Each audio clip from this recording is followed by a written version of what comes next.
Some people think failure is the end of the story, when in truth it is often the place where they finally become honest enough to hear what was calling them all along.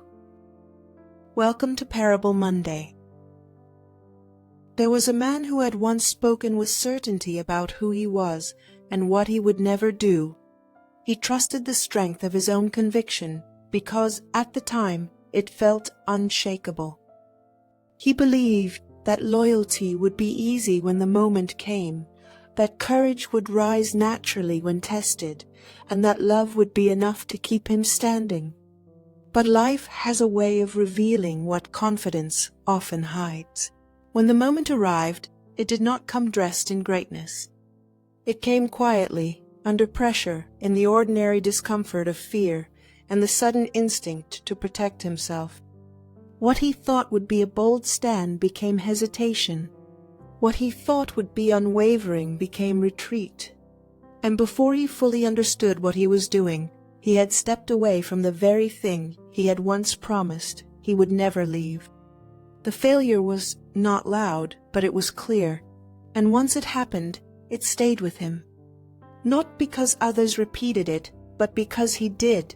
He replayed it in silence, returning to the moment with the kind of precision only regret can produce. Every word, every pause, every chance he wished he could take back. It followed him into quiet places and waited for him there. He did not need anyone to accuse him. He had already done it himself. So he kept moving, but differently now. The certainty that once carried him had been replaced by something heavier. He still woke up. He still worked. He still answered what life required. But beneath it all was the quiet knowledge that something had broken, and he did not know how to return from it. He began to live as though that moment had become his definition. Not a mistake he had made, but the truest thing about him. And because of that, he stopped expecting anything more. He did not say it aloud, but he believed it deeply that some failures are too final to recover from. So when life offered him familiar ground, he stepped into it without resistance. It felt easier to return to what required little from him than to stand near what reminded him of who he had been. Familiar work asked no questions. Old routines did not confront him. They simply gave him somewhere to place his hands while avoiding what still hurt. And for a while, that seemed enough. Until one morning, he found himself standing near a fire. It was ordinary, small, steady, nothing dramatic about it. The kind of fire made for warmth, not spectacle. But something about it unsettled him. Because the last time fire had held his attention like this, it had stood beside the moment he most wished he could erase. He stopped, not because the fire had changed, but because memory had. For a moment, he could feel both places at once, the old failure and the present moment standing side by side, asking him not to run this time.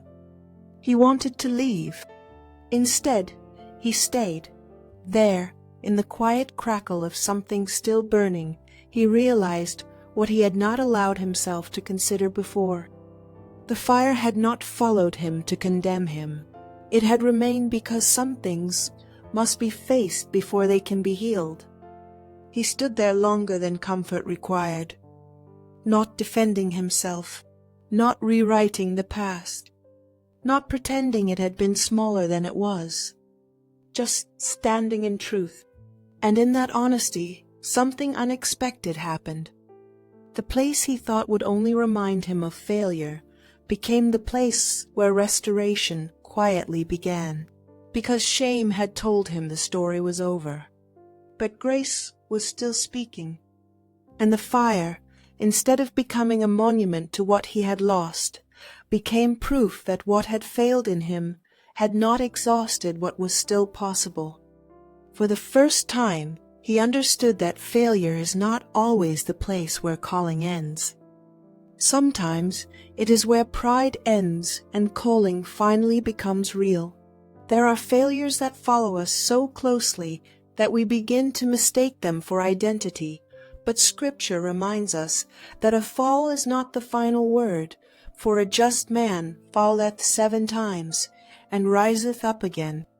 Proverbs 24:16, meaning failure may mark a moment, but it does not have the authority to name your future. Shame often speaks louder than truth because it repeats itself in private, and if we are not careful, we begin to believe that our worst moment is the clearest definition of who we are. Yet God does not restore people by pretending failure did not happen. He restores them by meeting them in truth, which is why we are told, if we confess our sins, He is faithful and just to forgive us. 1 John 1:9. Because honesty is not the enemy of healing. It is the doorway to it.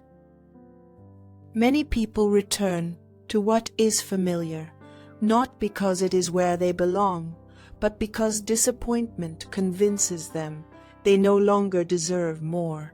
But the call of God is not withdrawn simply because fear, weakness, or failure entered the story, for the gifts and calling of God are without repentance.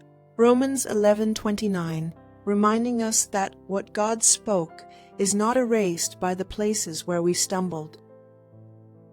So pay attention to the places you avoid, because sometimes the very place you fear is the place where restoration is waiting. Peter found Jesus again near a fire, not because God enjoys reopening wounds, but because healing often happens where truth is finally faced. As Scripture says, perfect love casteth out fear. 1 John 4:18, and what love restores, shame no longer has the right to rule. Do not let regret become your permanent address.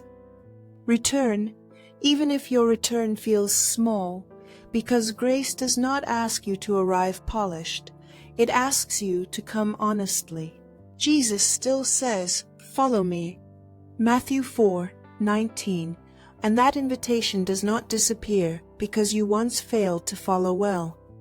And if you feel disqualified, remember this, the fire is still burning. God has not walked away from what He called. The question is not whether grace is still available, but whether you are willing to stand near it long enough to let it change you.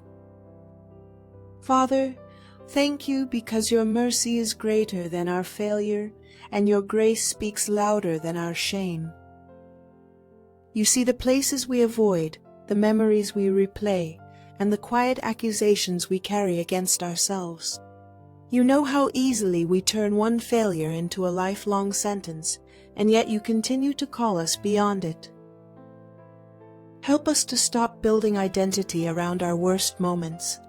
Give us the courage to stand in truth without running, and the humility to let grace meet us there. Teach us that confession is not defeat, but the beginning of restoration.